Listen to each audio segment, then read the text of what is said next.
నమస్తే, welcome to our channel. నేను పద్మిని. ప్రస్తుతంతో పాటు ప్రముఖ ఆధ్యాత్మికవేత్త, ప్రముఖ న్యూమరాలజిస్ట్ లక్ష్మీ నరసింహస్వామి ఉపాసకురాలు స్రవంతి గారు ఉన్నారు. మాట్లాడదాం. నమస్తే అక్క.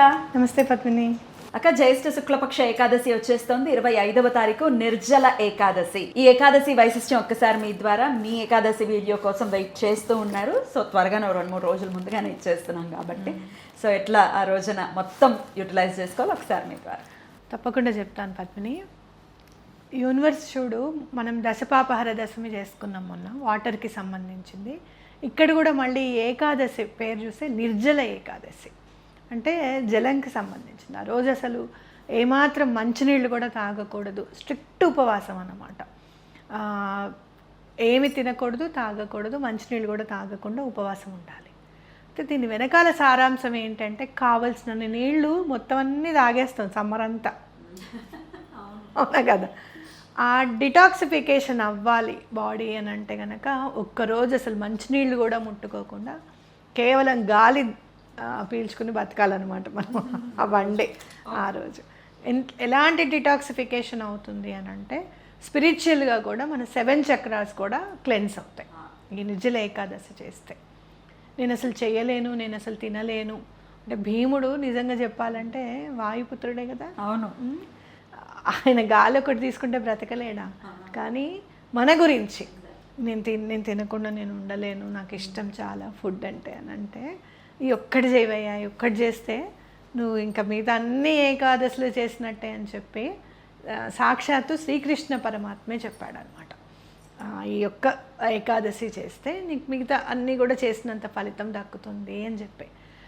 అంటే వాటర్ తీసుకోకపోవడం వల్ల అంత ఉంటుందా అని అనుకుంటే కనుక, ఏదైనా సరే లోపల ఈరోజు ఏమవుతుంది అని అంటే, డిటాక్సిఫికేషన్ ఎలా జరుగుతుంది అని అంటే, బాడీకి కావాల్సింది బాడీనే ప్రిపేర్ చేసేసుకొని మొత్తం అంతా టాక్సిన్స్ అన్నీ బయటికి పంపించేస్తుంది.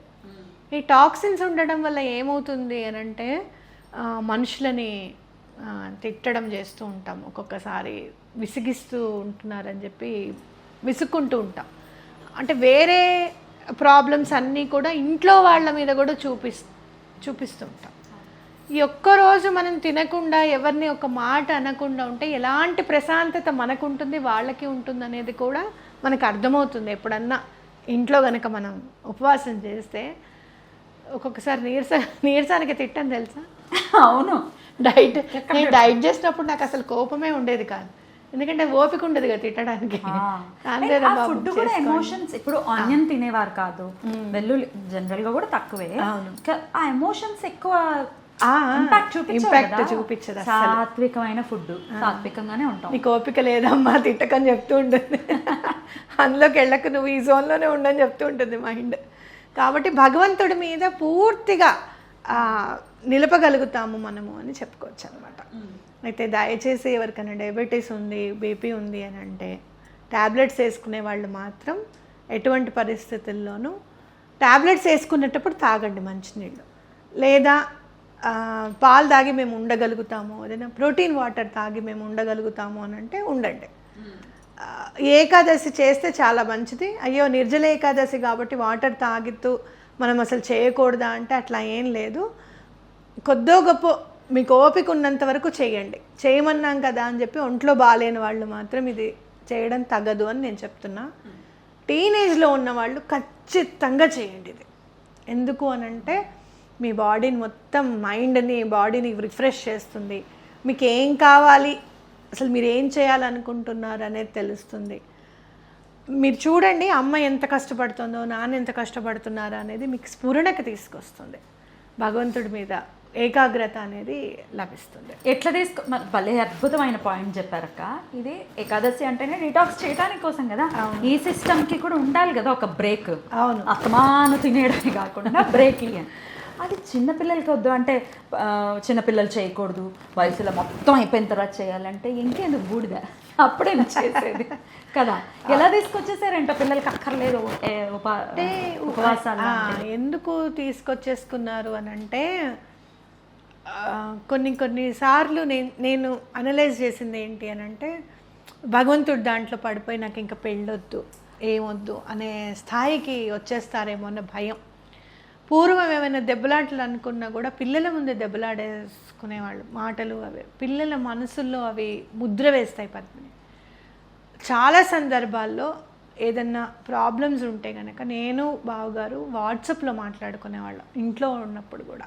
వాళ్ళ ముందు కష్టము అనేది తెలుసు, డబ్బులకి ఇబ్బంది ఉందని అంతవరకు ఓకే, కానీ వీళ్ళు ఇలా అన్నారు వాళ్ళు అలా అన్నారు ఈ మాటలన్నీ ఏవి కూడా వాళ్ళకి తెలియనిచ్చేవాళ్ళం కదా. పొల్యూట్ చేయడం ఎందుకు వాళ్ళ మైండ్లో అనేది కాన్సెప్ట్ అనమాట. కొంచెం అది మనం ఇదివరకు అట్లా ఉండేది కాదు. కూటం కాపురాలు, కలిసి కాపురాలు ఇవన్నీ కూడా ఇంపాక్ట్ పడుతుంది. ఒకళ్ళు ఎవరైనా దేవుడి మీద ఉండి వాళ్ళు అసలు పెళ్లి చేసుకోము అని కనుక అంటే వాళ్ళతో ఫ్రెండ్షిప్ చేయనిచ్చేవాళ్ళు కాదు. ఇవన్నీ బాధలు ఉంటాయి. దాన్ని మనం ఎలా అనలైజ్ చేసుకోవాలి, ఎలా కూర్చుని నీకు కౌన్సిలింగ్ ఇచ్చే టైం లేదు తల్లిదండ్రులకి. జీవన విధానం తల్లిదండ్రులు ఎలా బ్రతికితే ఆ జీవన విధానం చూసి నేర్చుకోవడమే అంతే. నేను వంటంతా అరుగు మీద కూర్చుని నేర్చుకున్నాను, నేను చేసి నేర్చుకోలేదు. మా అమ్మతో మాట్లాడుతూ అరుగు మీద కూర్చోవడం, అమ్మతో మాట్లాడడం చూస్తూ నేర్చుకోవడమే అనమాట, అంతే. కాబట్టి ఇప్పుడు టైం కౌన్సిలింగ్స్కి వాటికి పని వాళ్ళకి అప్పచెప్పేసాం. ఇప్పుడు టైం ఉంది మనకు కాస్త కౌన్సిలింగ్ చేసుకోవడానికి. మనకు కూడా ఎలా మాట్లాడాలి, ఏంటి, పిల్లలు ఎలా మాట్లాడితే వింటారు అని చెప్పి మనం కూడా కొంచెం నేర్చుకున్నాం. పూర్వం అంతా పని మీదే దృష్టి, ఎక్కడున్నాయి మిషనరీ అంత వర్క్ లేదు కదా, అవునా కదా. కాబట్టి మనం అది ఒకందుకు చెప్పాలి అని అంటే this is the golden era.